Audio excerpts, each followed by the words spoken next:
Welcome to Tripod, the Tricycle Creative podcast. I am Ross Erosion, the founder and CEO of Tricycle Creative. We work with businesses of all shapes and sizes to safely navigate them through the world of digital marketing. On this episode, I'm super excited to be joined by a super talented logo and graphic designer, Adrian Quintero. We're going to be talking about his personal design process. We're also going to be talking about client and expectation management. That's really big when it comes to, well, really any service-based business. And lastly, we're going to talk about the design trends for 2020, some that he loves and some that he hates. My friend, Adrian Quintero.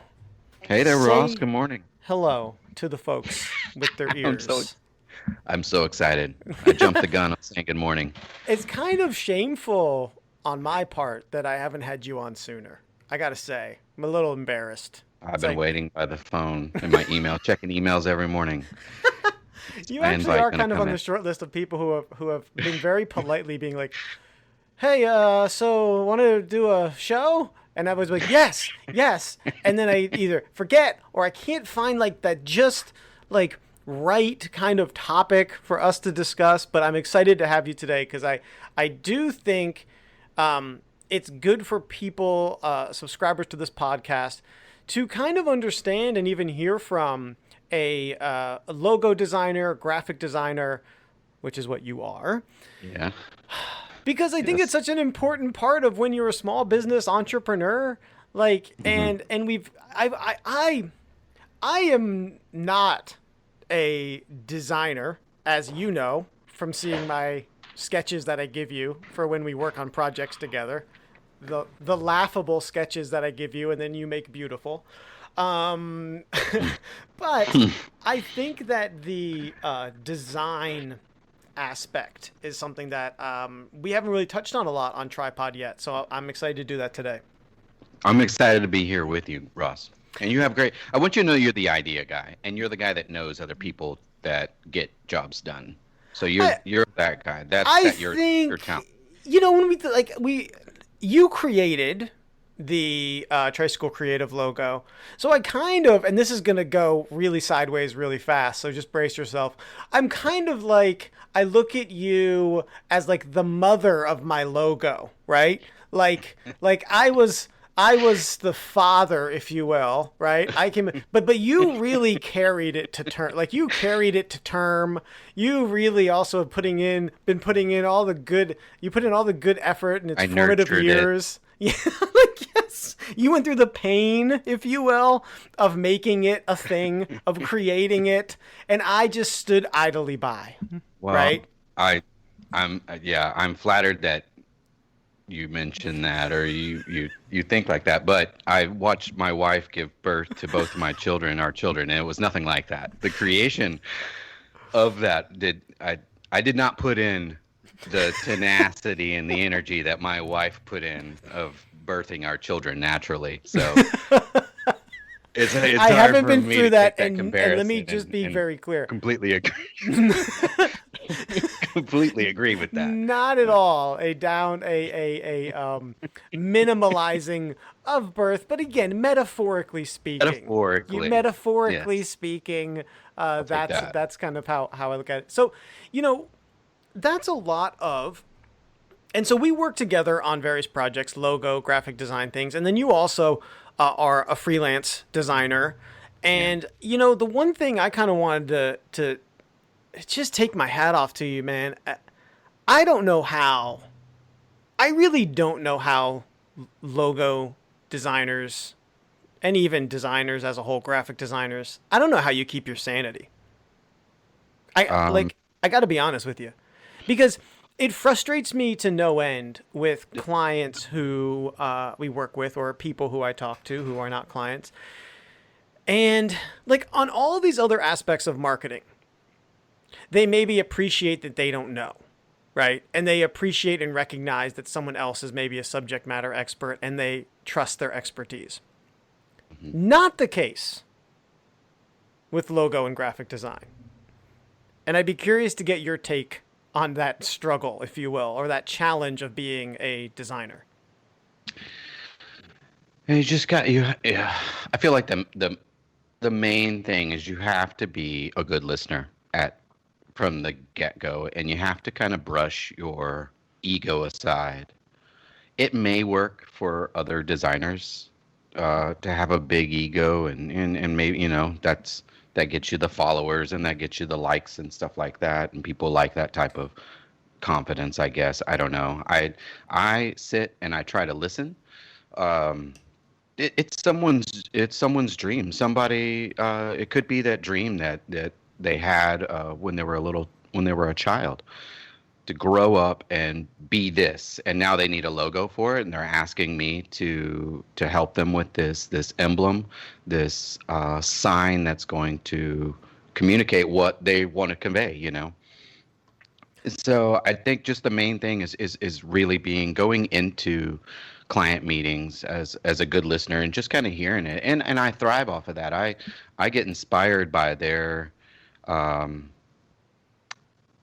their their drive to make this idea happen. So Do you that I mean find I go ahead. Go no, ahead. do you find, I'm sure as just like I follow other agencies and other marketers and things like that, just because I have a genuine interest and curiosity there.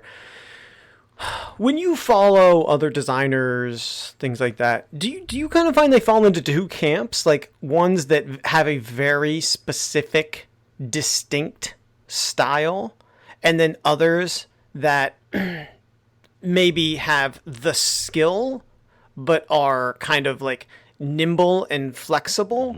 And I guess, which camp do you feel like you fall in? Oh man, I'm slowly. So there's a camp of I graduated with my graphic and web design in 2016, I believe it was 2016, December of 2016, and I had been freelancing then, so I was trying to make myself really versatile. I can do this, and I can do this, I can do this, and I can do this, and then I started narrowing things down, and I started finding my style. So I'm kind of getting out of that. I want to be really versatile and please everybody, and try to create whatever they want, rather than. And now I'm listening a little closely. Can I do this? Do I want to do this with the couple of styles that I kind of stick with now? And I'm slowly getting into the little more of a camp of maybe doing a little bit of what I was doing straight out of school, or am I forming into something that is Adrian Quintero's style? They're going to come to Adrian for this. They're going to come to my company for this one kind of look. And that's what I'm getting. And it's not me making that decision. These are some of my clients say, well, I like what you did with this logo, and I like what you did with this logo, and I want something similar to that, the feel of that. And they'll also give me some other stuff. So I'm kind of finding my business is kind of going into that. It's slowly transforming. The more experience I get, the more it kind of transforms into kind of this style. I don't. I hope that makes sense. No, it makes But sense. And okay, interestingly okay. enough, I think, you know, But if you're out I'm there not there listening, yet. I'm not to that final style to where like, oh my God, that's an Adrian Quintero logo. I don't think I ever got will it. be. Yeah, yeah, I yeah. won't ever be like I don't think I'll ever be an Ian Bernard or a JP Fletcher or anybody like that that's got millions of followers and kind of sticks with one little thing that has worked for them. And I admire that. I'm sure they're making hundreds of thousands off of clients that want their style. But Yeah. I don't think I'll ever be that because I'm not sure if if I'm going to continue to make logos the rest of my design career as well. Yeah, I think it's an interesting story to hear you tell, because it's a story that I think anyone that's listening to this that maybe is a aspiring or a designer themselves or even a business owner, I actually think that it's a path and evolution that everyone should be mindful of. And it's actually a path that I myself have walked with Tricycle Creative. When I started the agency, it was just me. And similarly, you come out and you're like, Joe versatility. You know, you're like, I'll do anything, right? I'll Yes, take it all, yes. right? And then over time, hopefully you get better at certain things. You find that you like doing certain things. You find that you like or are better at working with certain people or on certain projects. And your business, your outlook, what you do morphs. And that's a very, very healthy thing.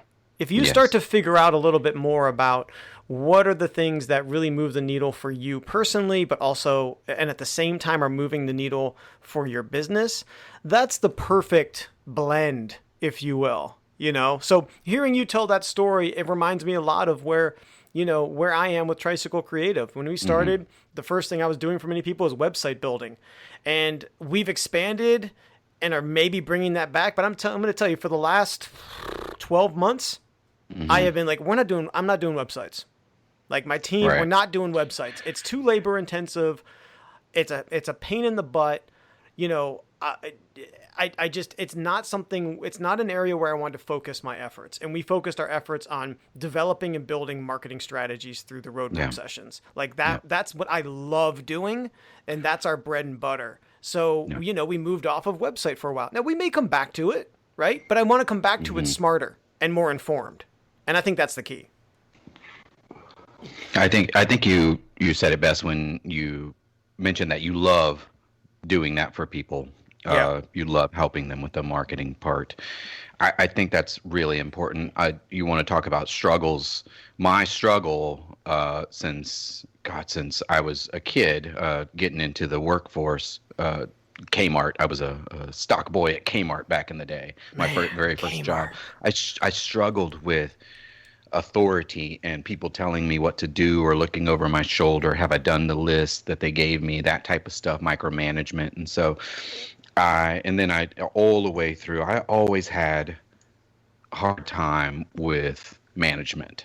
And I think it had a lot to do with just me and what I was doing. Was I happy?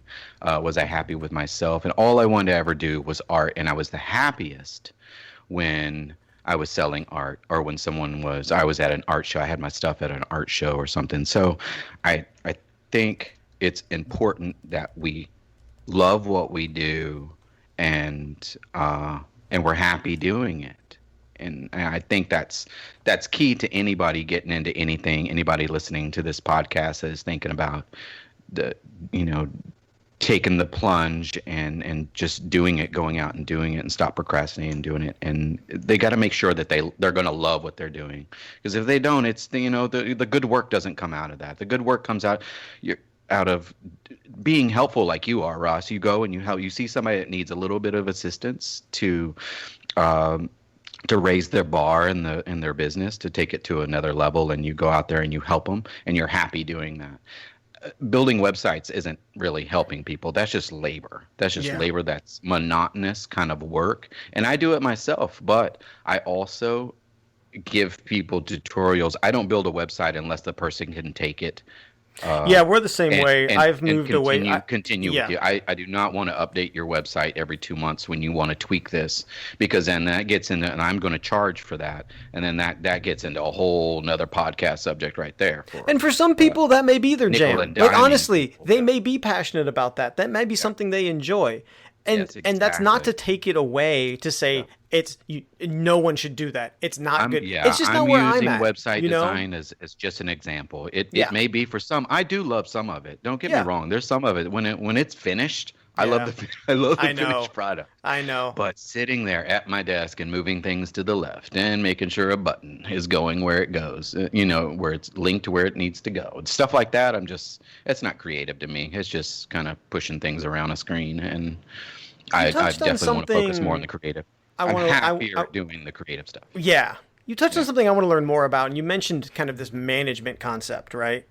And I'd be curious, in your work as a graphic designer, logo designer, the client management part. How much of that, in your proper schooling, if you will, right? How much of that was taught? And how much of it either kind of just you learned over time, or is maybe just your own personal approach. What's that kind of mix look like as a designer, someone who really is interpreting, to your point, like dreams, if you will, on paper, right? What is that client management thing? What does that look like? Client management, I don't know. I've been blessed with some amazing clients. I can't say that I've come across a client that I'm just not going to work with anymore, or I'm just going to pass up to do more work for. So I've been lucky to not have to come across that at the moment. So I don't know. I don't have any. I mean, what I do is just kind of let them kind of lead me to the right direction, so I can come up with something creatively for them. So, but I don't know. Managing my clients, I don't really do. I don't feel like I do that so much. We kind of talk and we text back and forth, and I let them know that they're going to have every say, that I'm not controlling this. I'm not going to be controlling it. That I definitely give them the okay to everything. My animation client at the moment, I finished the background. I said, "What do you think of this?" She loves it, so I keep moving forward. But I make sure that they know that they're going to have a say in everything. That I'm not going to. I'm no Paul Rand where I can just tell them, shut up, sit down and shut up. You're going to take it. You're going to. So it's definitely I include them in a lot of things, whether it be the choices of color, a line over here, taking away a line. Do you like it? Do you like the name arched over the emblem? I don't know. I just give them I give them the options, and I also do this fun thing. So I give them 3 options. And if they want to, I've quoted it, Frankensteining a logo, and I let them say, well, I like that. I like this tricycle over here, but I like this font over here. And so we do that. I think I did that with you for the first time. And we came up with the Tricycle logo, and I have used that on every logo client that I've had since then. I said, well, if you like elements from 1, 2, and 3, let's make a logo number 4. Let's put them together for sure. Yeah, and put them all together. So I really lead them by the hand. I try to make it painless.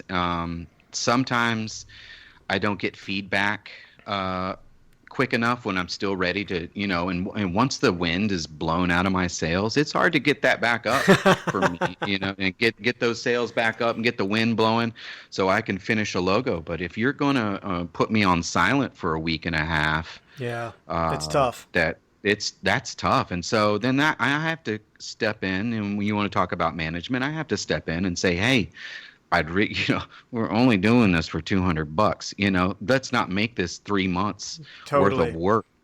Let's be in and out. And I kind of want to push them out. I want to take my time and focus on things. And I do that, but there are times where I'm like, I don't think this needs to last an entire quarter. It's just a simple logo that you're going to throw up on a website or post on your Instagram. So I kind of have to do some management there and say, come on, let's get that critique going. I need to know what's next. I think, it's something I'm very mindful of as I'll call myself in this context a non-creative, but I don't know if that's entirely true, but nonetheless, I'm very aware with the creative people that I work with, in that kind of that wind in the sails thing, I do try to make myself readily available when it comes to reviewing concepts and feedback of concepts, because I think more so than kind of any other type of worker, there are definitely, times where you're working on something and you're in it right there, and getting that feedback immediately when that energy is there can make a big difference, right? But I would also say sometimes walking away from things and coming back to it is valuable too. It's very valuable. There are times where, as an outsider, I recognize that, and I kind of tell people, let's put that on the shelf for now. Let's sleep on it. Let's come back to it. And Mm-hmm. let's see how we feel about it. And sometimes those projects, like you said, that are going really long in the tooth, like they're taking a long time. Mm-hmm. Sometimes just stepping away from them for a little while is the best thing you can do. And so what I want to do now is actually talk a little shop when it comes to design and design trends. I know there are some things that you yourself maybe personally have been gravitating towards or lean towards. Maybe you yourself as all. I know we've talked about this, so I think maybe you've done a little bit of homework. I connect with like-minded people, so probably like me, you have some nerdy notes in front of you. So I'd love to hear your feedback. So on the other side of the bell, we're going to talk about design trends. See you there.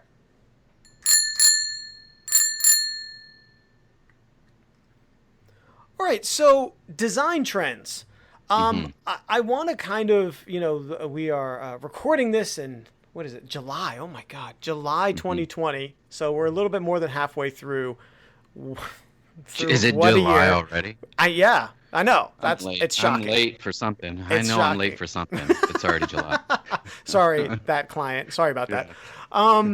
So I'd like to hear, are there what's on your radar as it relates to trends? Maybe again, ones that you really like, or even things that you're seeing a lot as you are in the design world. Well, I know exactly what I like and what I see for the future. I'm going to save that for last, though. Okay. Ross. Yeah. Because I think it's huge, and it's kind of something that I can see myself moving into. I've been very inspired by it, but we'll save that till the end. But Okay.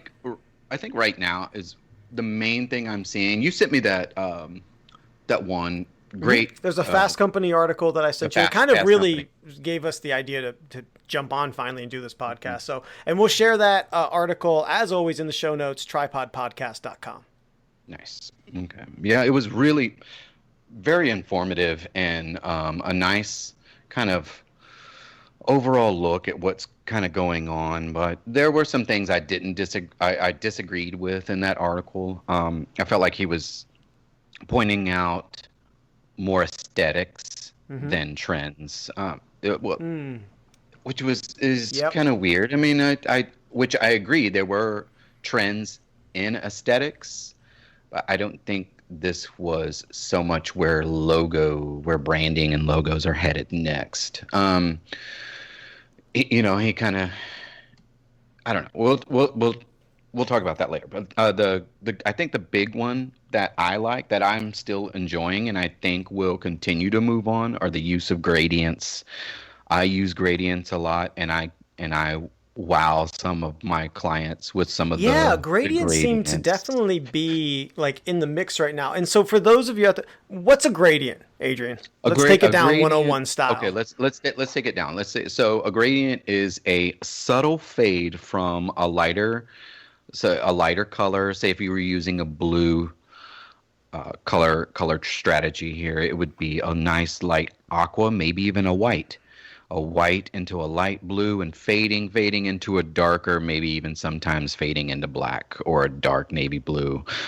It's taking colors on the spectrum, color for one color, and then using different tones of each of that color. So brighten it up. If you want to learn more a little bit about color, too, just real quick, definitely check out the podcast with Luann on color theory, who was actually one of Adrian's teachers. That podcast episode is amazing. So check that out. I concur that Luann Stovall is an amazing brain when it comes to color. Yeah. She sees color in a totally different way and knows how to describe it. Not unlike me fumbling for words and feel like I'm mumbling about color. Just color. It's like it has color. It's colors when you use color. Open up a box of crayons. Move on. I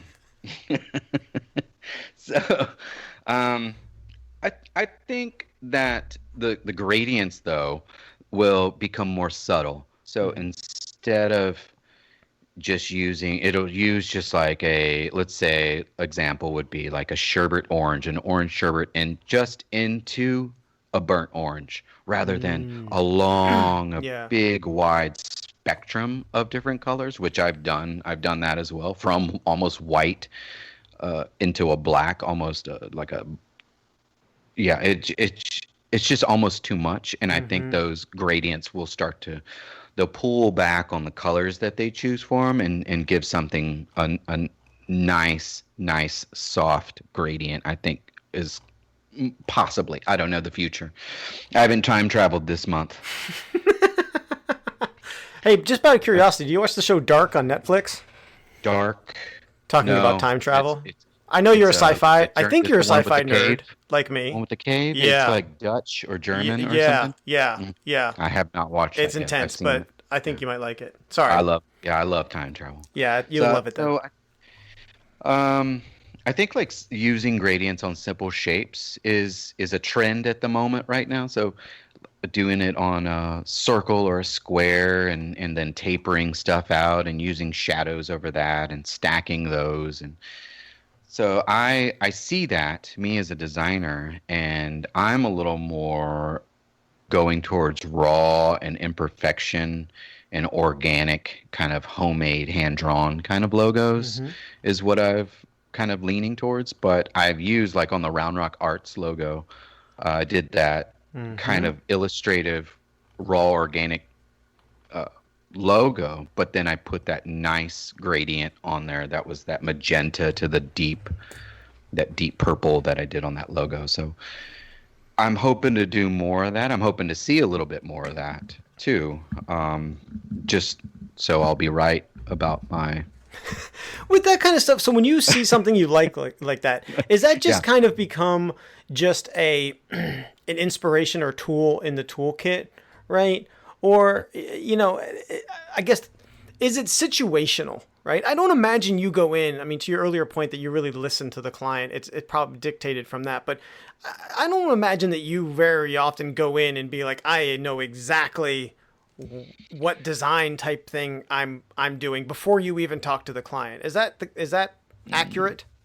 Never. I think the last couple I had produced for you, which was the Get It While It's Hot. Yep. I kind of knew what I wanted. Okay. And then I threw it out at you, and you loved it because you kind of wanted this flame, and it was about eating. So I went and I looked at all of the flames. Is that informed though by our relationship? I mean, you like, is that informed just because, I think you've been working with him. Maybe it's the same with many of your other clients. You've been working with them for some amount of time that you start to understand their aesthetic. I feel, yeah, I do, Ross. I think our working relationship has helped me. I kind of already know what you like to see. So it's easy. Once I did one logo for you and then you asked for two more for you specifically for some of your projects, I feel like I kind of already know you. I kind of feel like I understand you. I know where you're coming from. You give me kind of a nice description of what you're doing and what you like or what you're hoping for, and I produce it, and it's not like I produce it once and I hit a home run. We definitely go back to to the phrase you want to use is "I am the wind beneath your wings." I think that's what you were looking for. But I want to say also, those logos speak, I think, to your really diverse and accomplished skill set. Because if you look at the Get It While It's Hot logo beside our Tricycle logo, right? They don't look the same, but that is intentional. They are for very different audiences. They are for very different content. The Tricycle Creative logo, our approach was about simplicity, safety, kind of bringing in themes, if you will, of even like childhood and trust, right? That go along with that time in your life where you are a child and you are riding a tricycle, and it is, on one hand, it can be an unknown, right? That this is an unknown experience, but then it turns into exhilaration because you get comfortable with it. And then guess what? You kind of outgrow it and you go onto a bicycle. That's the path that I want our clients to take. And that narrative is exactly what we used in developing that concept, we came to the concept of doing a flat design because I wanted it to be very simple, right? To be something that, is almost like something that you can see, in a children's book. That was our approach. Get It While It's Hot was completely different.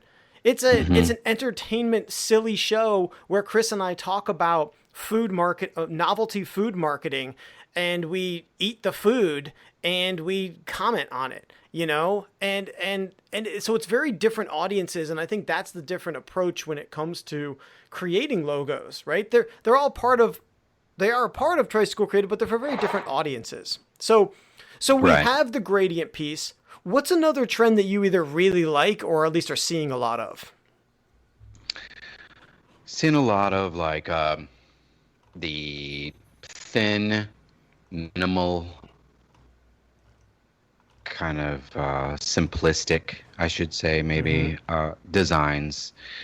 Just the outlines of stuff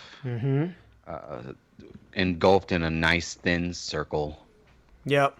Do you think any of this is informed by the way that logos are now used?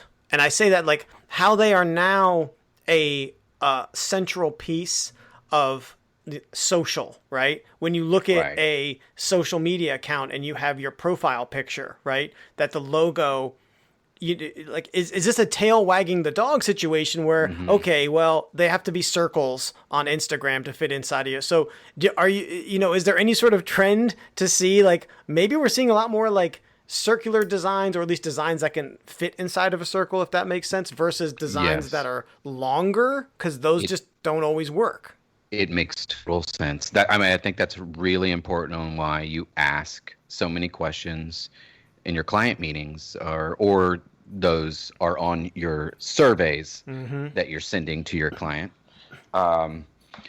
Where is it going to be displayed? If they say that it's going to be displayed on Instagram, then you already know that it's either going to be a circle, so it can fit in the profile picture, and or it's going to be kind of square. And I would never do a rectangular logo for somebody that says, oh, well, this is going to be mainly for my Instagram. I'm going to do a lot of that, and this or at is least where coming it's mainly in, going to be displayed. that's a canvas shape you have to deal with, right? Yeah. Like, Yes. so maybe you have to do multiple different variations. Right. So, right. And then I don't know. I don't know what I was going to say. Sorry. No, it's okay.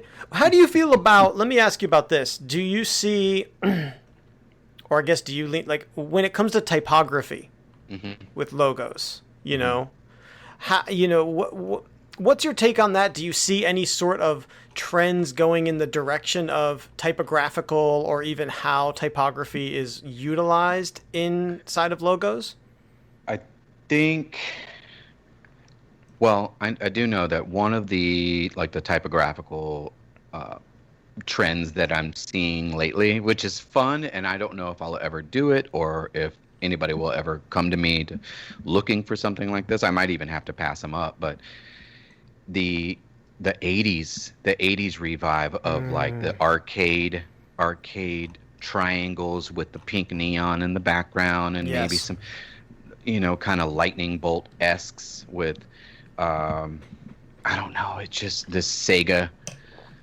That's a good summary of it. Sega, like when like the Sega video game, most of that did drop, let's just call it, into the 90s, but there that meshing of 80s and 90s, I'll almost say like pixelization slash neon, like that's definitely something.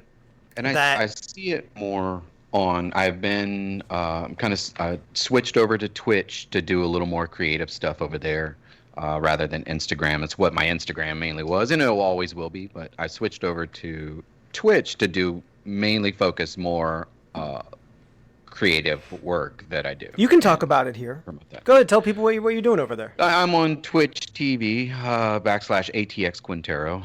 I've been a DJ for 12 years. I've been doing some live sets on Sunday morning, kind of a brunch style, and a radio program during the week. And I also do a lot of live illustrations and trying to join communities there and really focus on my illustration and just the stuff that I love to do and technology and hooking all this stuff up so people can watch me. Which I have been told that people love watching me draw. So I took that and I kind of ran with it from being on Instagram Live, which you can only be on there an hour, and they cut you off if you've got copyrighted music. So I went over to Twitch where they do that later. They do that 2 weeks or a week later. They'll mute your video, which I'm fine with that. Yeah. But anyways, I'm seeing that a lot more on Twitch is the kind of the gamers on there. There's hundreds of thousands of gamers on there, and I will go through not really looking for people to follow, but looking at what people's layovers, what the layovers are like, what their logos have been. And I've even reached out to a couple of gamers there on Twitch, or I don't know what they're called, Twitchers. Are they called Twitchers? Sure. Yeah. I've reached out to some of the community there and say, hey, I can do a logo for you here, and I can do a logo for you there. Most of them aren't willing to kind of spend the money, and there's other outlets out there which I've also researched that they'll do cheap little mascot logos or kind of that gaming, that 8-bit that you had mentioned earlier. They'll do that kind of thing, and then they'll do the layovers for them as well as a package run for $50. And I don't have time to do all that, and I feel like my time is a little more valuable than that. But it's a great business for them. But I feel like that mascot, that 8-bit, that 80s kind of style is definitely more present on things like Omelet Arcade and Twitch and YouTube, where people are that's their demographic. They're trying to pull in people that are viewers in an audience that are wanting to look at or watch gaming, things like that. So I don't feel like restaurants and bars. Not unless you're the arcade bar. If you have if you have an 8-bit logo for a bar, you better have some Nintendo. Yeah, I would be highly disappointed if I walk in there and there's no Streets of Rage arcade machine. With that are ready for an IPA and a burger, but you don't have a controller to hand them. Yeah, it's not going to work. It's not going to work. Again, the logo needs to also coincide. That's where the listening comes in. I have one last question, kind of at least on the typography piece, and then I want to jump in and hear what you were holding on to, the trends that you really enjoy. Right? Okay. I want to talk about that. Talk to me and talk to the people listening. Serif versus sans serif fonts, right? Mm-hmm. I think there's definitely, it may be way past even trend, that sans serif is something you see a lot more of now. What the hell's a serif? Serif it's like a little hat. Did you say like a hat? It's like a little hat. It's so funny you explain it like that, because that's how I was going to explain it. I swear to God, I was going to be like, it's like a hat on a letter. You get a little baseball cap that sticks out. That's the demographic. I feel like it's the ladies and the gentlemen. Sure. Of fonts. And every a typewriter. It's the type of font that wears a monocle, if you will. Right. It's a fancy. Pardon me. You just like the Monopoly guy. Yes, it looks down upon the sans serif fonts for sure. It is one. It does. But it sees the sans serif people as they're naked. How dare you? How dare you come into this? How dare you come into this design without a hat modern on? Fonts are sans. Right, they are. They lack the again. hat. What'd you say? What'd you say? I'm sorry. I said most probably modern. You would say like what maybe people would for the most part popular or categorize as a modern, even digital lacks a serif. Right. Right. Got it. Cool. So let's talk. I want to hear about what you're into, what trends you're really enjoying, and what maybe people should look out for from Adrian Quintero on the other side of the bell.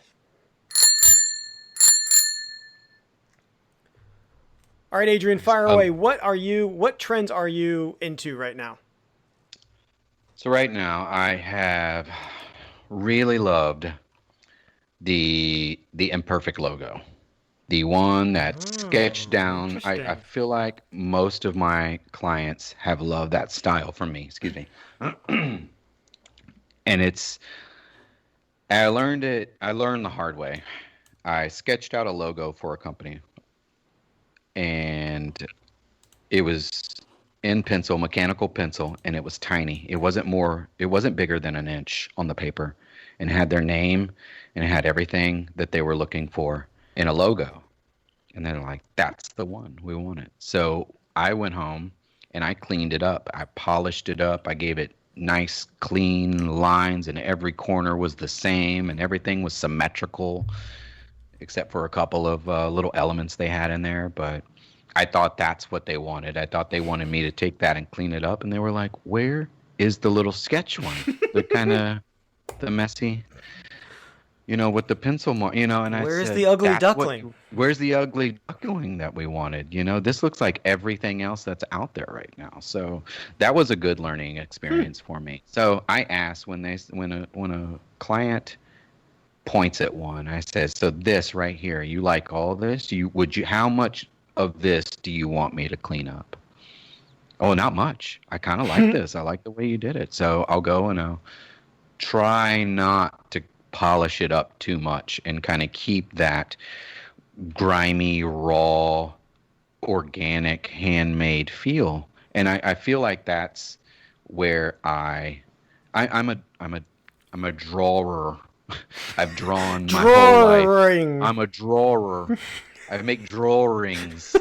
So, and ever since I was a little boy, filling up spiral notebooks, drawing with a pencil on paper, it kept me busy until to this day. So I feel like that's where I excel the most. So I'm hoping to produce more raw, organic kind of style of logos. Yeah.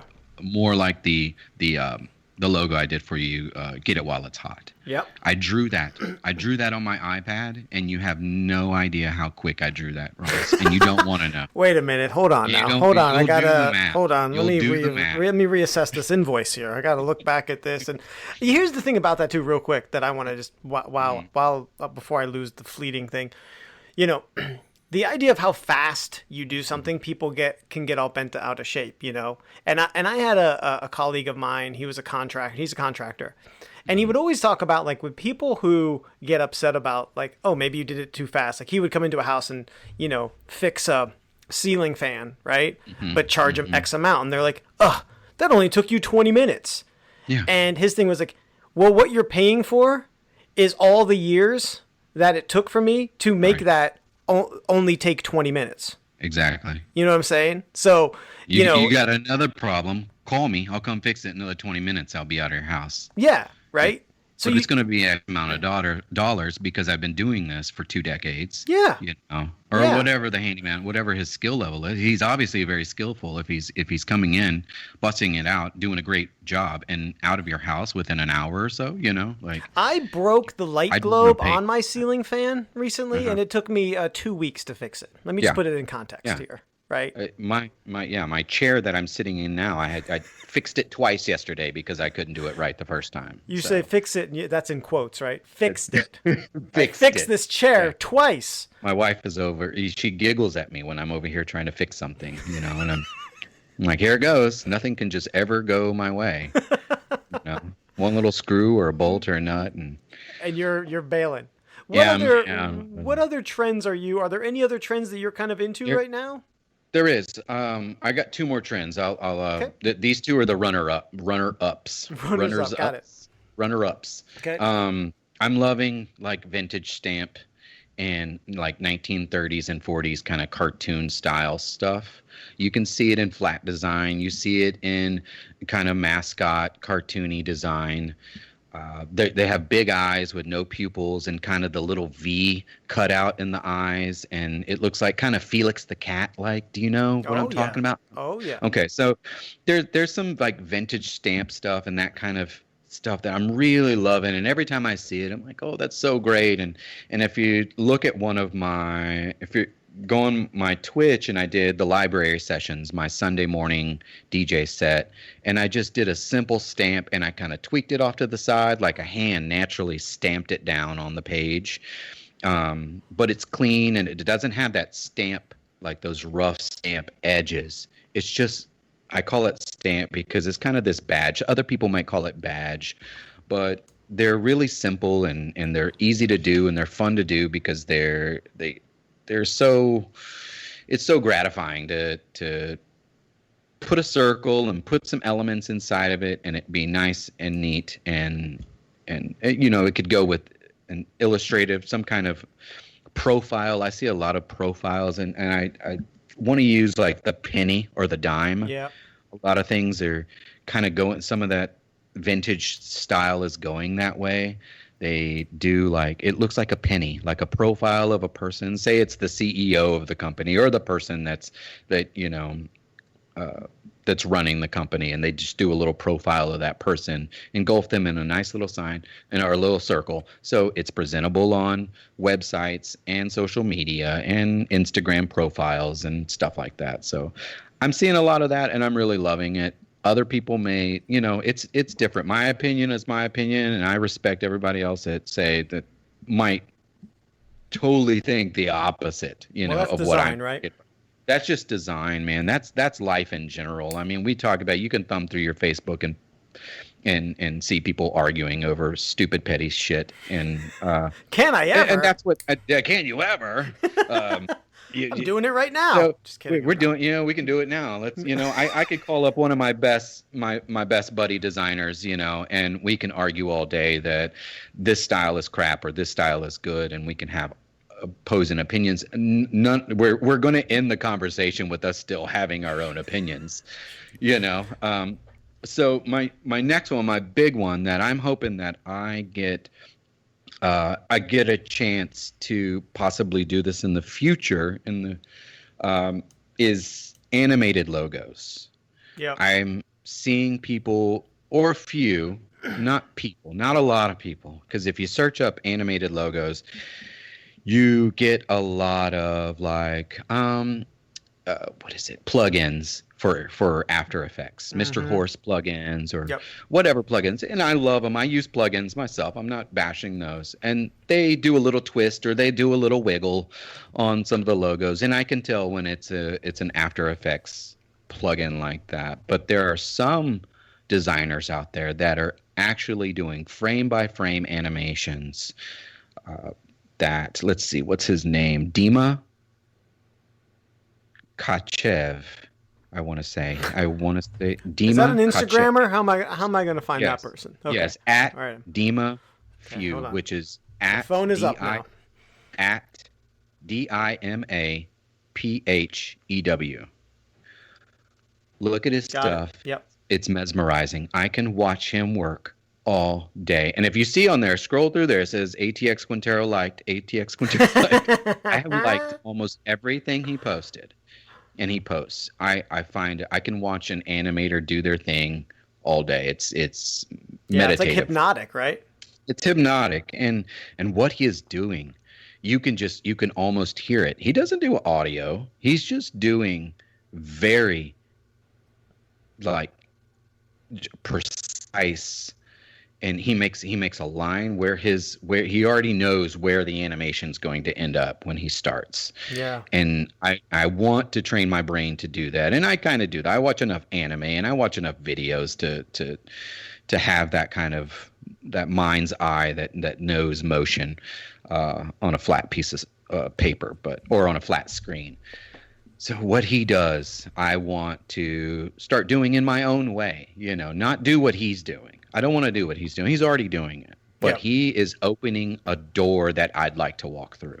I think Does good that designers makes and good marketers are visionaries, because you have to take a current situation and, to your point, listen to the client of where they want to go. right? But then you're essentially the vehicle helping them get to that, whatever that end destination is. So Right. I put a lot of, in understanding the now and the future and even the past, which might now, weirdly enough, maybe there's a tie-in to why you and I enjoy time travel stuff so much. It's kind of part of the brain. It's part of our synaptic core that is connected in what we do, and that we look at what's been done, we look at where someone is now, and then we are helping them get to a future destination. So, in essence, we're kind of part of the time traveling club here in what we're doing when it comes to marketing and design. So what I want to do now is, please, Adrian, tell the folks out there, where can they find you? How can they connect with you? Fire away. Easy. Search ATX Quintero on whatever platform or whatever social media platform you like to use, and ATX Quintero is probably there. There are a couple that I choose not to be on just for my own sanity, and I also have a couple of Instagrams, the AQ_design, which is DSGN. It's abbreviation. So I'm doing that, and that's mainly all design. I'm on Twitch again at ATX Quintero /ATX Quintero. I am doing atxquintero.com. It's just it's all over the place. So you can search my name, Adrian Quintero. Every now and then for a nice pat on my back, I'll search my name just to see what comes up, to see what a client would see if they search my name, and I've done that, and I'm pretty happy with the results that are coming up. So, and I just started a Google business as well, thanks to you, Ross, your recommendation. I've done that. Everybody go out there and do that. Google business is critical. It's going to take some time because we're in the middle of this pandemic, but it had put a huge smile on my face, because once I sent out that email again to please review, and I look at the people that my clients that are reviewing me, and it makes me so happy in my heart. I could easily get emotional on just my clients that are on there right now. Was I the first? Was I first to review? First to comment? You were not the first. Oh, come on! I'm taking it down. Then if I'm not first, I'm last. No, okay, you were first. Yes, okay, I'll leave it. You were the first person to leave a written review. My buddy Greg Gonzalez, he's the bassist for Grupo Fantasma. I did some work for him, and he gave me 5 stars, but didn't put a review. So Ross, you were the person to write out. Just let it go. I gave stars and I wrote it. You gave stars and words. Just big kudos to me.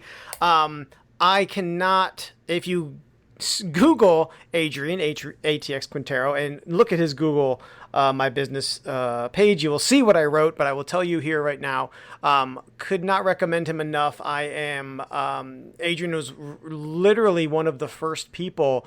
He was in kind of the brain trust when I was looking to create Tricycle Creative before it was a thing. It was you and Chris and Andrea. Those are my brain trust. I had 3 people, and we got coffee for several months every Saturday, and it kicked around things. And I would not be here without your thoughts and your work and your creativity. So I owe a big thank you to you. If I were a serif font, I would be taking my hat off to give you a tip of the cap to you. And if you're out there and you are a business that has no logo, but I would also say by extension, let's say this, no brand identity, I encourage you to please contact me. When it comes to design work, Adrian is in my bullpen of freelancers who I use, and his work is, I think I can say, like, when we work together, when I'm able to work with you and provide you with the learnings that we get from our roadmap sessions, our kind of, one of a kind marketing strategy work that we do, his logos just clients have loved them. So if you don't have if you said, what's brand identity, then you don't have one. So I recommend that you contact us, Tricycle Creative. We can help you with that. I will also put all the ways to connect with Adrian in the show notes, tripodpodcast.com. So before we leave, Adrian, any final words, last pieces of advice, tips, anything else you have to share with the audience? I don't know. It's get out there and make it happen, man. Show what you know. I love it. I think listen to your heart. Go for it. All that good stuff. As I always say, keep pedaling.